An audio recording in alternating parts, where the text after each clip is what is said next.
Hey guys, and welcome back to our channel. My name is Mike, and this week we're going to be doing something a little bit different. I'm going to be taking you on a tour of all of my guitars. So the first guitar I got here is my Fender Mexican Telecaster. It's probably my favorite guitar. I take this thing pretty much every weekend when we play on the road. When I think of Telecasters, my mind instantly goes to Tom Petty because he plays Telecaster. I think he might have said it, or somebody else that played Telecaster might have said it, but it's just a block of wood with strings, and that's really all this thing is. It's just it's a very simple guitar. It's probably about as primal as you can get when it comes to guitars. It's got one volume knob and one tone knob, and it's got a three-way pickup switch. It's kind of beat to hell. I got a lot of chips and dents in this thing, but the sound is pretty great. So it doesn't matter really what it looks like, it's more about what it sounds like. This guitar is great for rock, country, pop, pretty much anything that you want to play, you can do it with this guitar. It's a one-stop shop when it comes to guitars. It's probably the first guitar that I grab whenever I'm about to record something, just because I know it pretty well and I know the sound that I'm gonna get out of it. So let's see how it sounds.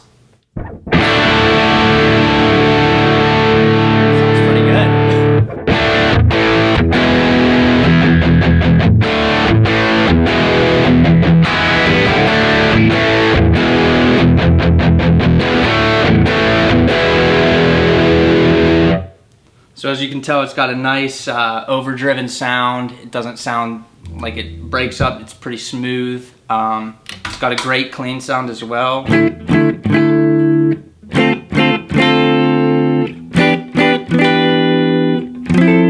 Just a really defined sound. You can really hear all the individual strings ring out. Yeah, so like I said, versatile guitar, easy to play. It's lightweight, easy to gig with. 5 out of 5 stars. Alright, the next guitar I got here is this lime green Stratocaster. This guitar is a pretty special guitar to me.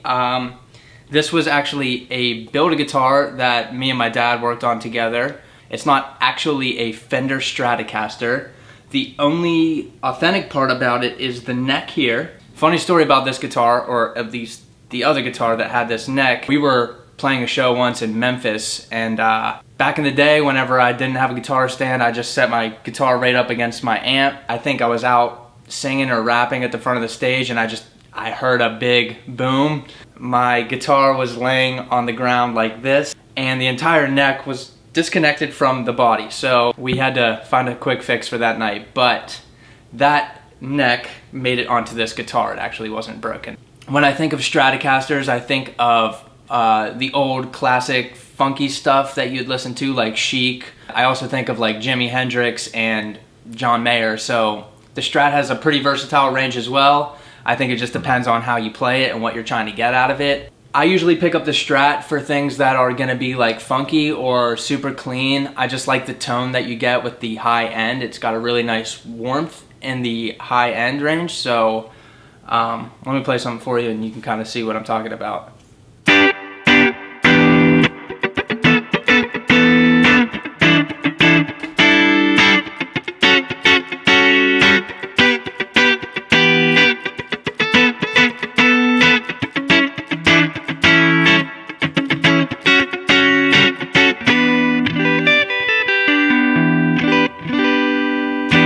So it's got a nice presence to it. It's very bright and warm sounding, and it's also got a nice overdriven signal too if you want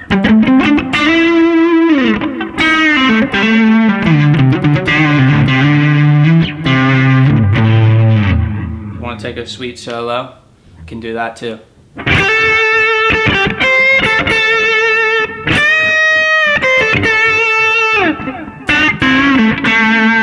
So yeah, it's good for blues stuff, good for funky stuff. The afterthought on this guitar was the whammy bar. If you don't know what a whammy bar does, it changes the pitch of the note by bending the neck with this mechanism. So if I hit a note,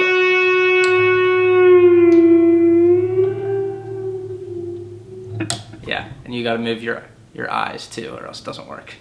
So this is my next guitar. This is a Gibson Les Paul. It is a 2002 Les Paul. It's a 58 reissue, which means it's modeled after the 1958 Les Paul. When I think of Les Paul, I think of, you know, Guns N' Roses, I think of the Allman Brothers, all the classic rock bands basically. It has 2 volume knobs here, and it has 2 tone knobs corresponding to each of these humbucking pickups.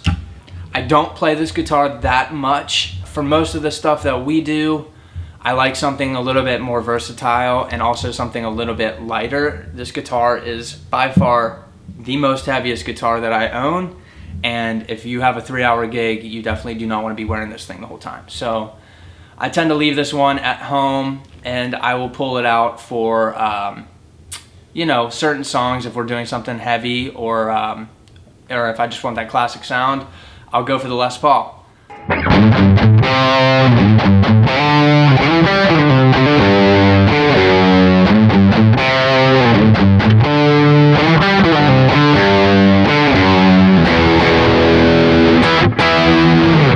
So it's got a great fat sound. I love the low end to this thing. It's really crunchy rockin' sound. And here's how it sounds through a clean channel. It's a little bit more muffly and softer on the high end, but it's got a really nice resonant mid-range.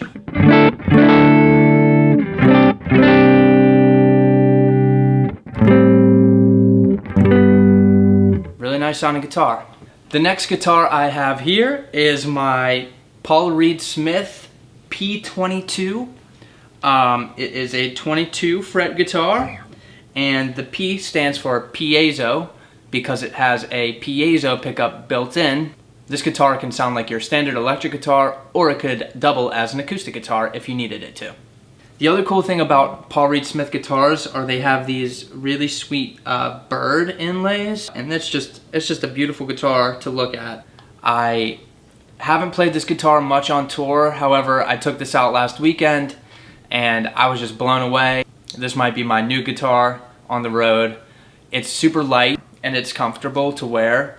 This guitar has 1 volume knob and 2 tone knobs and a 5-way pickup switch, much like the Stratocaster. Here it is with a clean tone.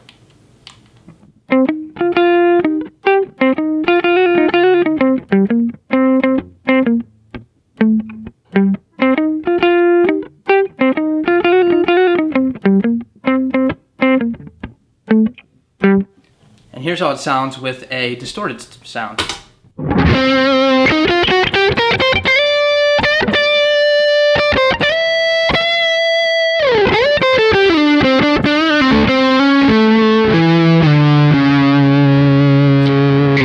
It has a really nice tone to it. It's not too harsh. It cuts just the right amount, and it's easy on the ears. So I like this guitar for many reasons. As I was saying, this has a piezo pickup in it, which is really cool. So you can get it to sound close to an acoustic guitar. Right now I have it running through an electric guitar amp, so it won't sound entirely like an acoustic guitar, but it will be close.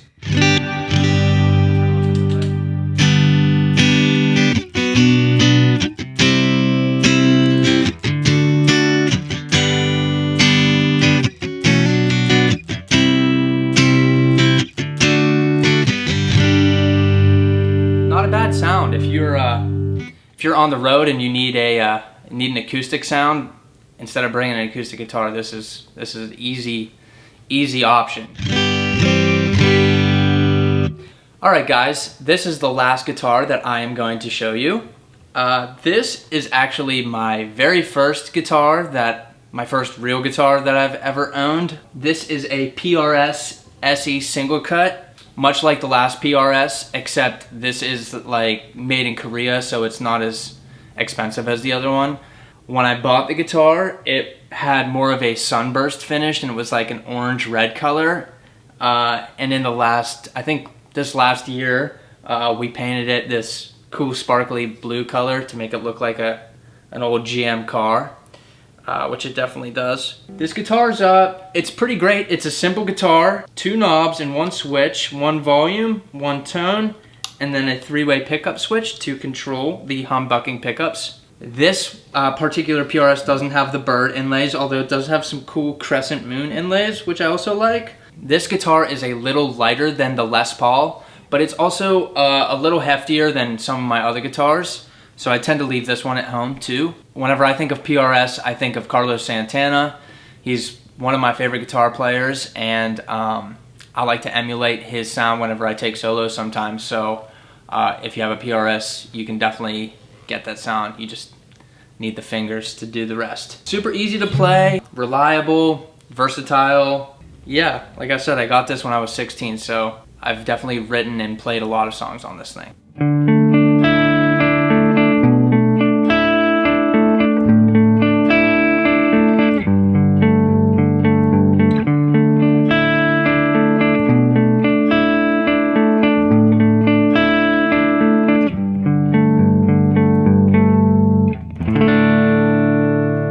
Pretty simple, nice warm sound. It's got a nice mid-range. Let's see what it sounds when it's turned up a little bit.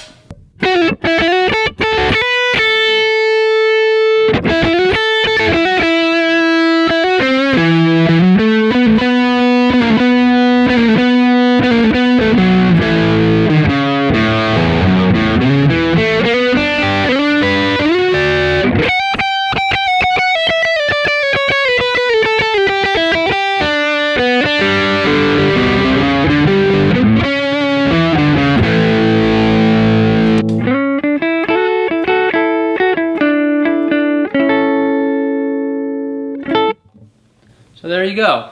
It goes to show that you really don't need 100 guitars to play anything. You can just have one guitar and make it sound great. I'm thankful and lucky enough to have so many great guitars that I have the luxury of choosing. But at the end of the day, man, you only need one guitar. As long as you have something to make music with, you're good. So if you have any questions about some of the guitars or any other guitars that you've seen in our videos, comment below. If you want to see Cal's basses, comment below. If you want to see Annalise's microphone, comment below. We love gear and we love music, so obviously that's something that we have no problem talking about. And I thank you guys for inquiring about this kind of stuff because it gets me excited, as you can tell. Thanks again, guys, for tuning in. Please like and subscribe, and if you haven't yet, hit that little bell icon so that you're notified every time that we post videos. We post videos every Friday, and we hope to see you here next week. Bye.